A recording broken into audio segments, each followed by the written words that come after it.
Përshëndetje nderuar teleshikues, do t'jemi së bashku me lajmet këtu në televizionin Skan.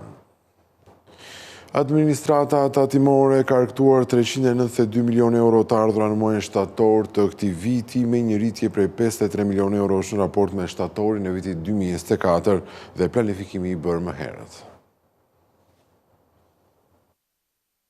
Shtatori ka rezultuar një muaj shumë i mirë sa i takon konsumit të popullatës dhe tatimit të paguar. Pavarësisht se është muaji i fundit që mbyll sezonin turistik veror në vend, duket se kjo nuk është ndjer pasi të ardhurat në arkën e tatimeve janë më të larta se ato të mbledhura në muajin korrik dhe gusht. Referuar të dhënave zyrtare nga Drejtoria e Përgjithshme e Tatimeve, të ardhurat totale të realizuara për muajin shtator 2025 kanë kapur shifrën e 39.2 miliard lekëve apo 392 milion euro. Ndërsa në muajin gusht të ardhurat tatimore u regjistruan në 385 milion euro, me një kapërcim kushtu prej 7 milion euro. Po ashtu është në rritje dhe në raport me muajin korrik, ku të ardhurat ishin 390 milion euro. Në krahasim me shtator 2024, të ardhurat janë tejkaluar me 53 milion euro, e shprehur në përqindje kapërcimi në raport me vitin e kaluar regjistrohet në 15.7%. Ndërsa krahasuar me planifikimin e bërë, rritja e të ardhurave regjistrohet në 27 milion euro apo 7.4%. Në 9 mujor të ardhurat tatimore arrin në 212.6 miliard lek me rritje prej 42 miliard lek apo 420 milion euro në raport me janar-shtator 2024.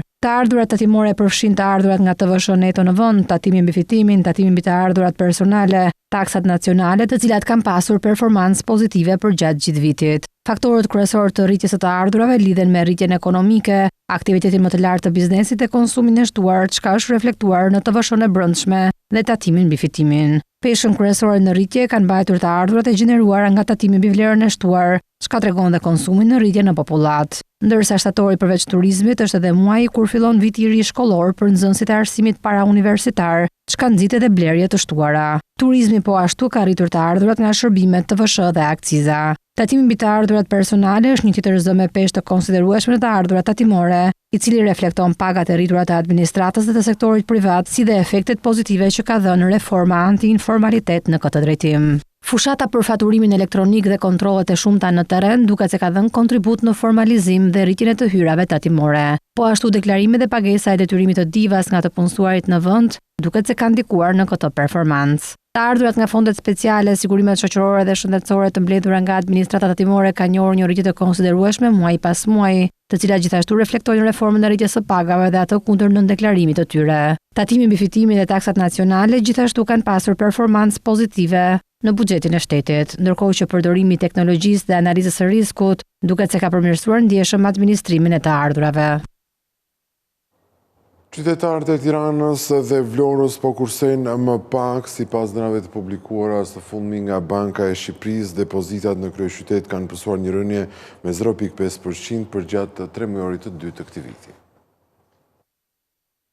Edhe pse Tirana është qarku me shumën dhe historikisht me rritjen më të lartë të kursimeve në bank, për shkak të numrit më të madh të popullsisë, duket se tiranasit nuk po lën dot më para mënjan për të kursyer. Sipas të dhënave më të fundit nga Banka e Shqipërisë, depozitat e qytetarëve, bizneseve dhe disa zërave të tjerë në Tiranë pësuan një rënje me 0.5% në tremujorin e dytë, duke zbritur në 836 miliard lek nga 840 miliard që ishin më parë. Kjo është hera e parë që prej tremujorit të dytë 2023, ku depozitat në kryeqytet marrin 8 pjetën për poshtë. Edhe vlonjatët e kanë pasur të vështirë të kursejnë në periudhën prill-qershor, pasi statistikat zyrtare dëshmojnë gjithashtu një tkurrje të lehtë me 0.1% të depozitave në qytetin bregdetar. Situata me kursimet paraqiten të mirë në të gjitha qarqet e tjera të vendit, me një rekord rritjeje prej 2.1% në Durrës, ose e thënë ndryshe 124 miliard lek depozita në total, ndjekur nga Fieri me një rritje prej 2%.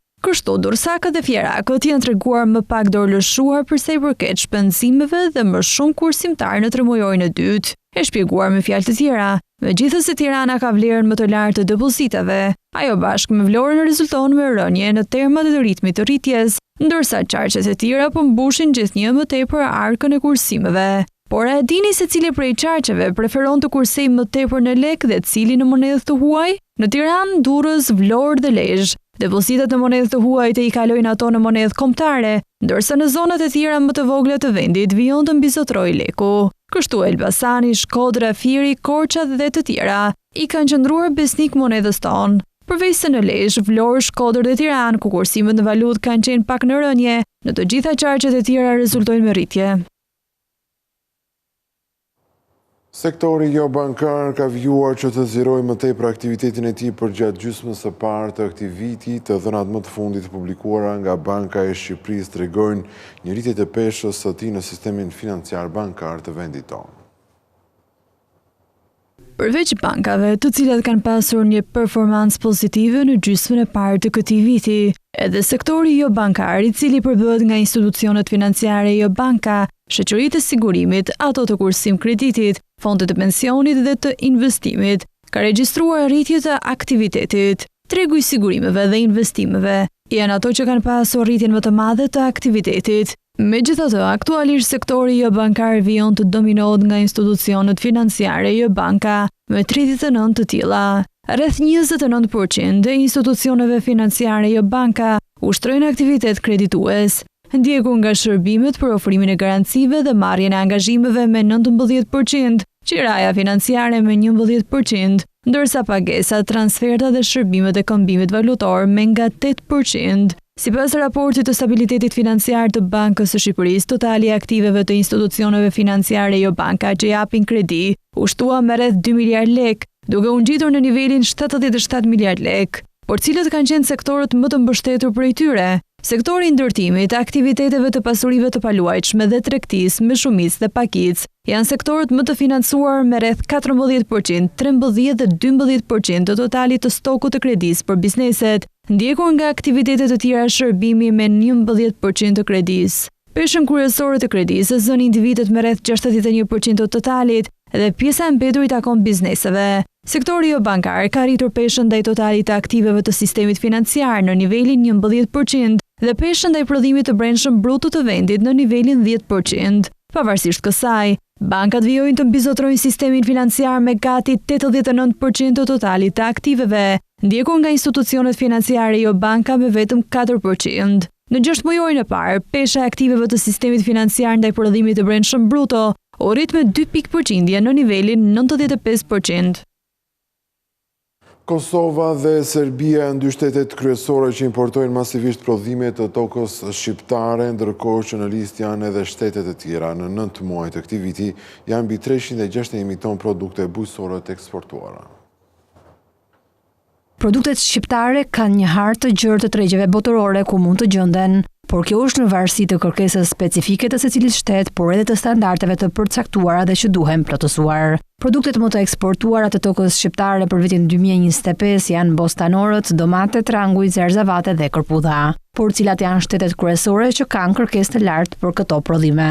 Të dhënat zyrtare për periudhën janar-gusht 2025 tregojnë se bostanorët si produktet më të kërkuara made in Albania janë eksportuar më së shumti në Kosovë, Serbi, Çeki, Bosnjë-Hercegovinë dhe Bullgari. Sasia më e lartë e bostanorëve është eksportuar në Kosovë afro 21.4 mijë ton, ndjekur nga Serbia me afro 11.3 mijë ton. Ndërsa domatja shqiptare si produkti i dytë më i eksportuar shkon në Serbi dhe Kosovë, ku në këtë rast sasia më e lartë shkon në Serbi me afro 11.7 mijë ton dhe rreth 10 milion euro. Po ashtu trangujt shkojnë më së shumti në tregun serb, ku në 8 muaj janë rreth 5.6 mijë ton, dhe zerzavatet e tjera në tregun e Kosovës me afro 6.2 mijë ton të eksportuara deri në muajin gusht. Sipas të dhënave rezultojnë se piper dhe shalqi janë 54.6 mijë ton të eksportuara vetëm në 8 muaj, duke regjistruar një rritje prej 12.4 mijë ton. Vlera e bostanorëve të eksportuara arriti në 12.9 milion euro nga 10 milion euro në 2024.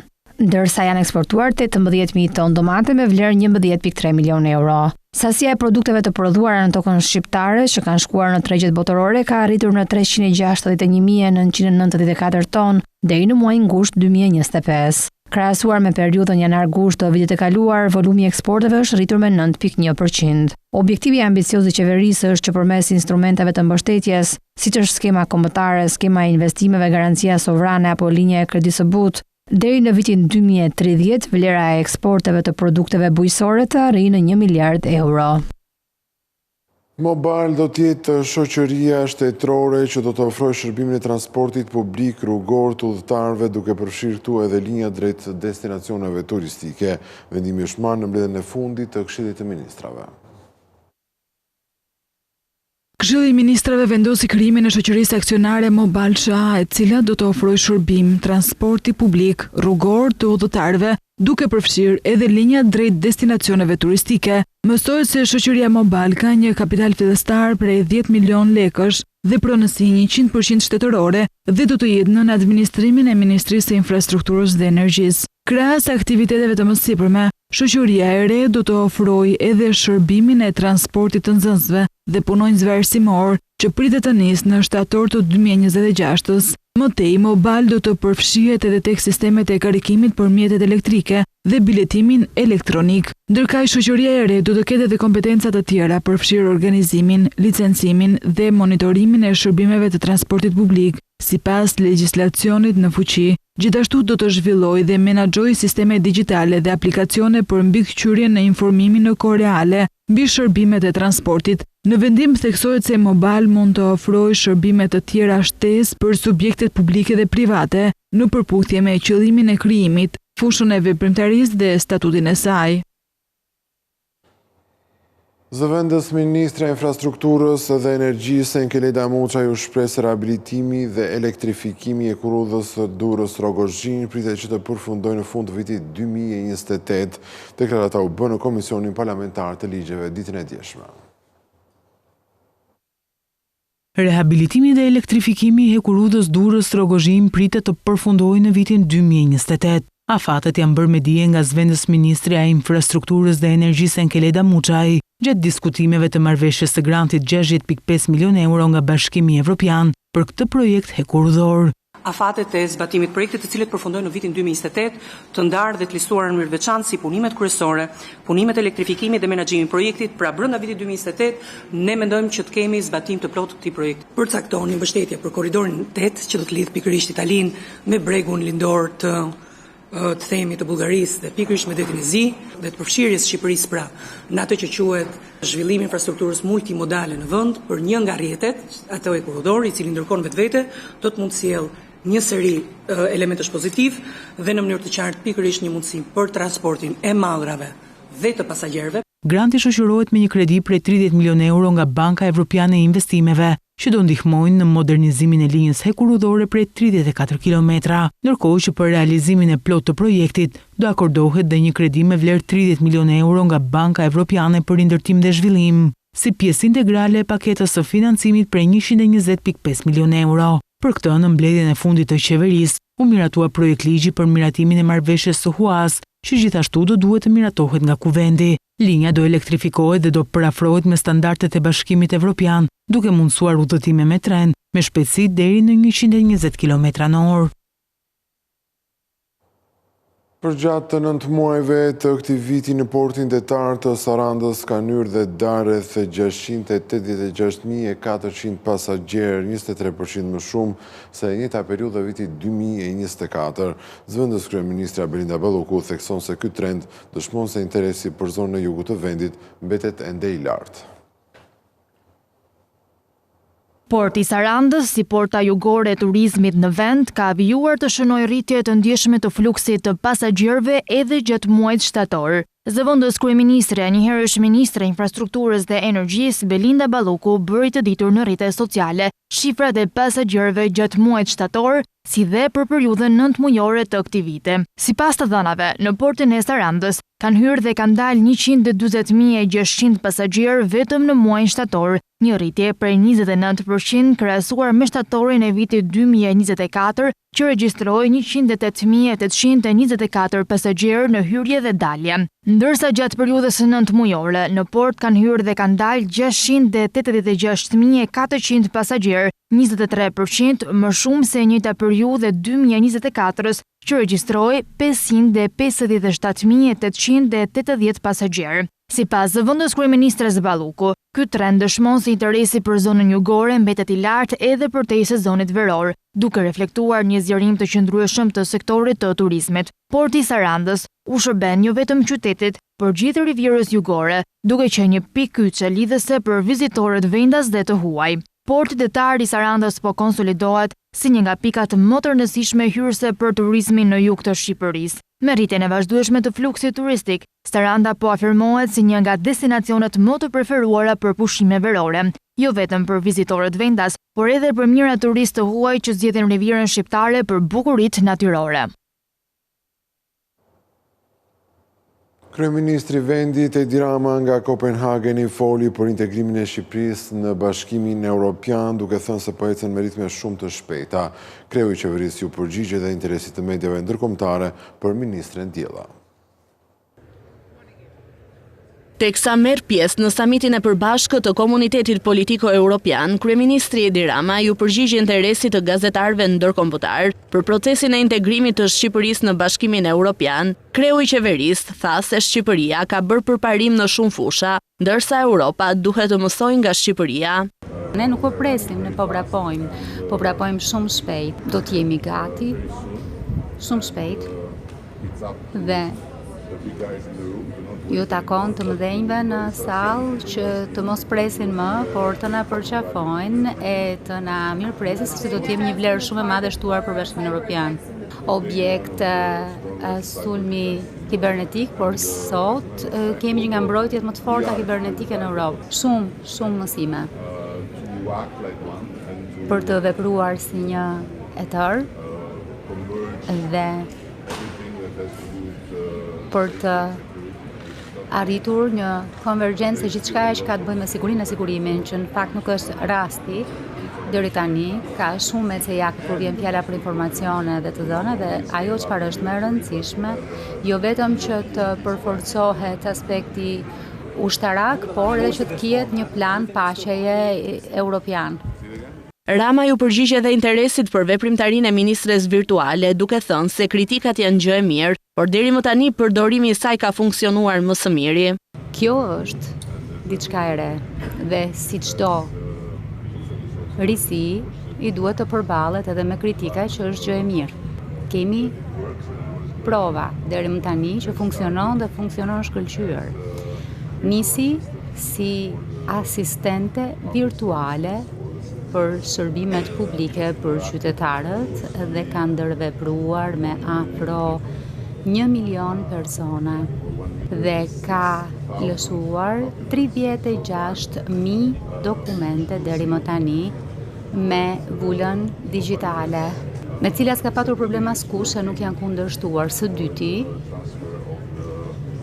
po punon për transpozimin e legjislacionit Bashkimit Evropian, legjislacionin ton, në kuadër të bisedimeve të antarësimit të Shqipërisë me Bashkimin Evropian. Dhe së treti, po përparon për të punuar me tenderat publik që është ende punë vazhdim. Kryeministri ndodhet në Kopenhagen prej ditës së mërkurë kur zhvilloi takime edhe me liderët europian. Zgjedhjet e pjesshme për kryetar bashkie më 9 nëntor nuk janë thjesht një test elektoral lokal, por ato prekin disa prej qendrave më të rëndësishme ekonomike dhe demografike të Republikës së Shqipërisë. Presidenti i Republikës ka dekretuar datën 9 nëntor të vitit 2025 si ditën e zhvillimit të zgjedhjeve të pjesshme për kryetar bashkie në 6 bashki të vendit: Tiranë, Vlorë, Berat, Mat, Tepelen dhe Cërik. Këto zgjedhje vijnë në një moment vendimtar pasi vakancat në 5 bashki të vogla janë krijuar për shkak të dorëheqjes së kryetarëve, ndërsa në Tiranë pas shkarkimit të kryetarit nga Këshilli i Ministrave mbi bazën e propozimit të Këshillit Bashkiak. Zgjedhjet e pjesshme për kryetar bashkie më 9 nëntor të vitit 2025 nuk janë thjesht një test elektoral. Ato prekin disa prej qendrave më të rëndësishme ekonomike dhe demografike të vendit, duke përfshirë kryeqytetin Tiranën, Vlorën dhe bashki me peshë të konsiderueshme në prodhimin bujqësor si Berati, Mati dhe Tepelena. Por sa qytetar pritet të marrin pjesë në këto votime? Tirana, kryeqyteti dhe qendra më e madhe urbane e vendit, mban një peshë të jashtëzakonshme në ekonominë kombëtare. Sipas të dhënave mbi shpërndarjen e prodhimit të brendshëm bruto sipas qarqeve, Tirana gjeneron 43% e ekonomisë kombëtare ose rreth 10.8 miliardë euro në vit. Popullsia me të drejtë vote në këtë qark referuar censit të vitit 2023 mund të përllogaritet në afërsisht 500.000. Bashkitë e tjera megjithëse më të vogla në popullsi dhe prodhim ekonomik kanë një rëndësi të veçantë në nivel lokal. Vlora, e cila ka aktivitet të ndjeshëm turistik dhe portual, kontribon ndjeshëm në ekonominë rajonale. Popullsia me të drejtë vote në këtë bashki mund të përllogaritet në rreth 71.000 persona. Berati me trashëgimin kulturore dhe aktivitetet bujqësore dhe Cëriku, Mati, Tepelena me ekonomi më modeste lokale mbeten zona ku zgjedhjet kanë peshë kryesisht simbolike dhe politike, por ndikimi i tyre në PPB është relativisht i kufizuar. Popullsia me të drejtë vote në Berat mund të përllogaritet për afërsisht në 53.000, në bashkinë Cerrik me 22.000 dhe në bashkinë Mat me rreth 14.000, ndërsa në bashkinë Tepelen rreth 6.000 persona. Pra mund të themi se popullsia me të drejtë vote në këto zgjedhje të pjesshme mund të përllogaritet në gati 660.000 persona, megjithatë nisur dhe nga zgjedhjet parlamentare të 11 majit, pjesëmarrja mund të jetë shumë e ulët. Në fund të këtij edicioni ju kujtoj se për më tepër informacion ju mund të klikoni dhe në faqen tonë të internetit skantv.al ku do të gjeni gjithçka mbi ekonominë, banka, sigurimet, tregjet financiare dhe të tjerë. Gjithashtu mund të na gjeni edhe në Facebook, Instagram, YouTube dhe LinkedIn. Këtu kemi përfunduar, unë ju falenderoj për vëmendjen, bashkë mirupafshim.